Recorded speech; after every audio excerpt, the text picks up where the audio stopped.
In January 1959, a group of young and experienced hikers set out on what should have been an unforgettable adventure through the northern Ural Mountains of the Soviet Union. They were skilled, well-equipped, and confident. Every member of the team had experience surviving in extreme winter conditions. They planned their route carefully, informed their families of their schedule, and expected to return home within 3 weeks.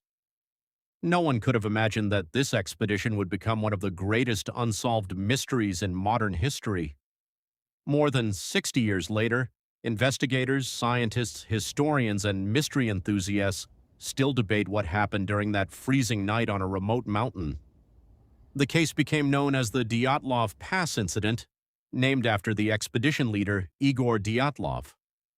Although modern investigations have offered possible explanations, many details continue to raise questions that remain unanswered. The expedition began on January 23, 1959. The team consisted of 10 university students and graduates from the Ural Polytechnic Institute. Their goal was to complete a Category 3 ski expedition, the highest level of difficulty at the time. It was a challenge designed for experienced adventurers, and every member of the group had proven their abilities on previous expeditions. The leader, Igor Dyatlov, was 23 years old. Friends described him as intelligent, organized, and calm under pressure. Alongside him were 8 other hikers who shared his passion for exploration and winter survival. The 10th member, Yuri Yudin, would unknowingly become the luckiest man in the group.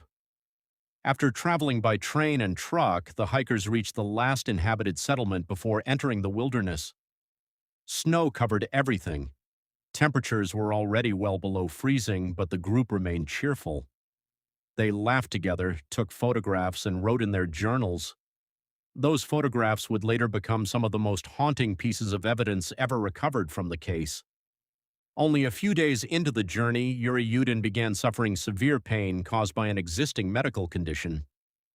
Realizing he could no longer continue, he said goodbye to his friends and returned home alone. At the time, he felt devastated that he had failed to complete the expedition. Years later, he would realize that his illness had saved his life. Every other member of the expedition continued deeper into the mountains. As the days passed, conditions became more challenging. Strong winds swept across the mountain slopes, while deep snow slowed the team's progress. Despite the harsh environment, the hikers appeared confident.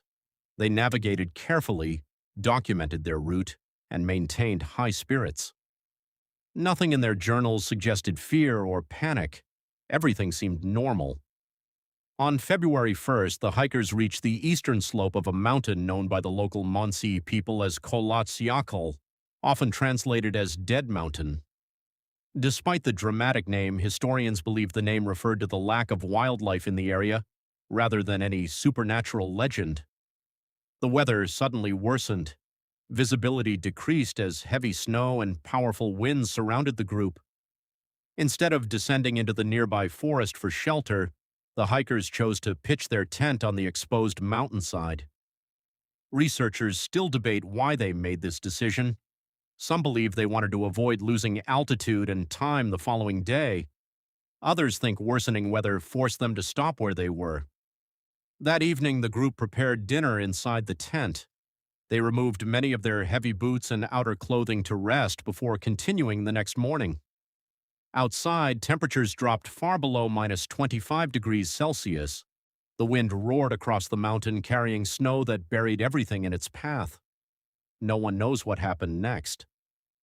Days passed without the group returning home. At first, families were not worried.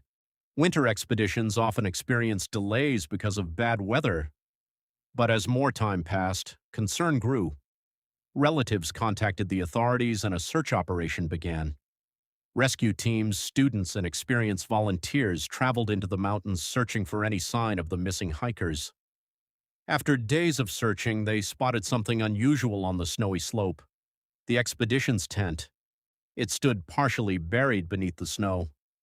As rescuers approached, they immediately realized something was terribly wrong. The entrance of the tent had not been opened normally. Instead, the fabric had been cut open from the inside.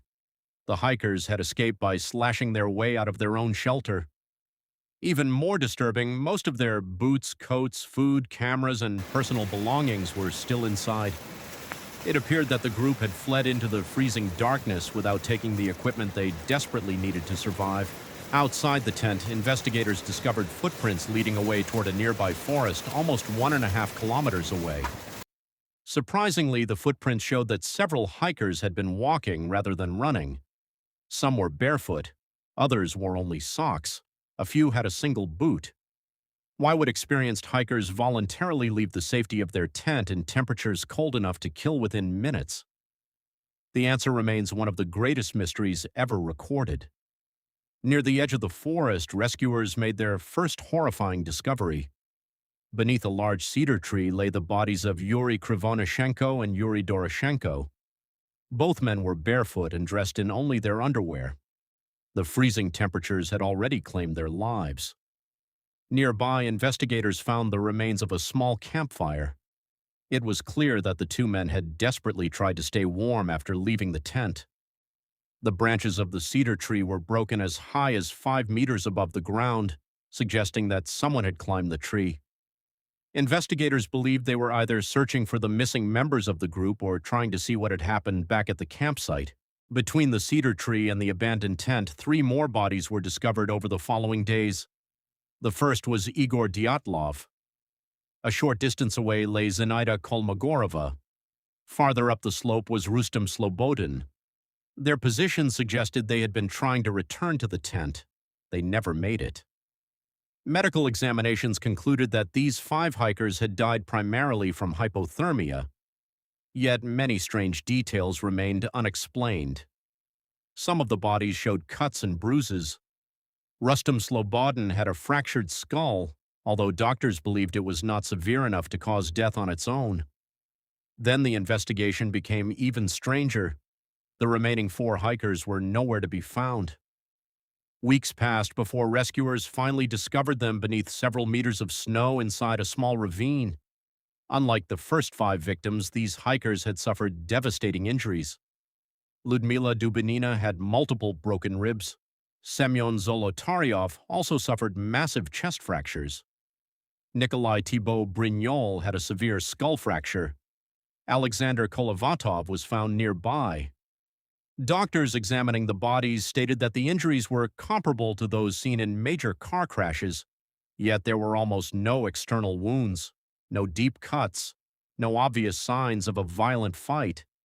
It was as though an enormous force had crushed them without damaging the skin. Perhaps the most disturbing discovery involved Ludmila Dubinina. Her tongue was missing. Parts of her lips and soft facial tissue were also absent. The discovery remains one of the most debated aspects of the case. As news spread across the Soviet Union, rumors exploded. Some claimed the hikers had encountered escaped prisoners. Others believed they had witnessed a classified military weapons test. There were even stories about mysterious lights seen in the sky around the same time. Witnesses from nearby regions reported glowing orange spheres moving silently across the night. Whether these lights were connected to the tragedy has never been proven. The official Soviet investigation eventually closed the case with a brief and mysterious conclusion. It stated that the hikers had died because of an unknown compelling force. Those 4 words created decades of speculation.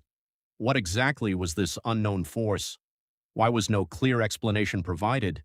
And why were parts of the investigation kept secret for years?